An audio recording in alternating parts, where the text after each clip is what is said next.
আসসালামু আলাইকুম রহমতুল্লাহ।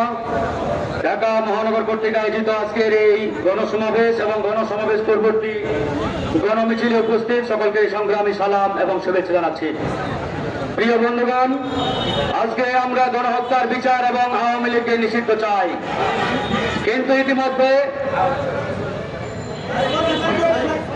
আওয়ামী লীগ জনগণ কর্তৃক নিষিদ্ধ হয়ে গেছে। শুধুমাত্র খাতা কলমে সেটা জনগণের সামনে ঘোষণা দিতে হবে। জনগণ আওয়ামী লীগকে নিষিদ্ধ করেছে। আওয়ামী লীগের রাজনীতি বাংলাদেশ থেকে চিরতরে উৎখাত করেছে।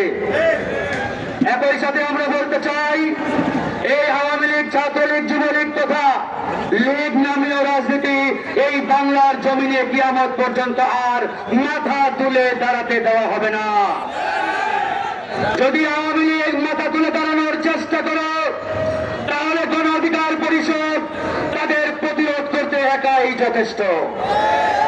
কিন্তু আমার আফসোস হয়, এই আওয়ামী লীগের কমান্ডার খুনি হাসিনা বাংলাদেশে টিকতে না পেরে দিল্লিতে পালিয়ে গেছেন, আর দিল্লিতে বসে তার রুহানি সন্তানদের হুকুম হাকামত দিচ্ছেন, তোমরা বাংলাদেশকে বেকায়দায় ফেলার জন্য চেষ্টা করো।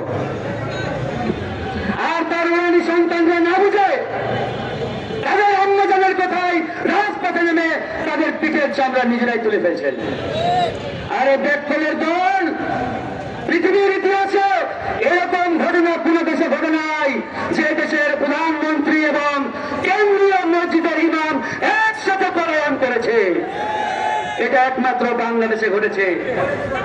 জাতীয় মসজিদের ইমাম আর প্রধানমন্ত্রী একসাথে দেশ ছাড়তে বাধ্য হয়েছে। প্রিয় বন্ধুগণ, আমরা সেদিকে যেতে চাই না। আমরা একটা কথাই বলতে চাই, আওয়ামী লীগকে নিষিদ্ধ করতেই হবে। আওয়ামী লীগের বিচার বাংলার মাটিতে করতেই হবে। এ বিষয়ে গণ অধিকার পরিষদ নো কম্প্রোমাইজ পজিশনে। হিন্দু পরিবারে পাস করা হবে না।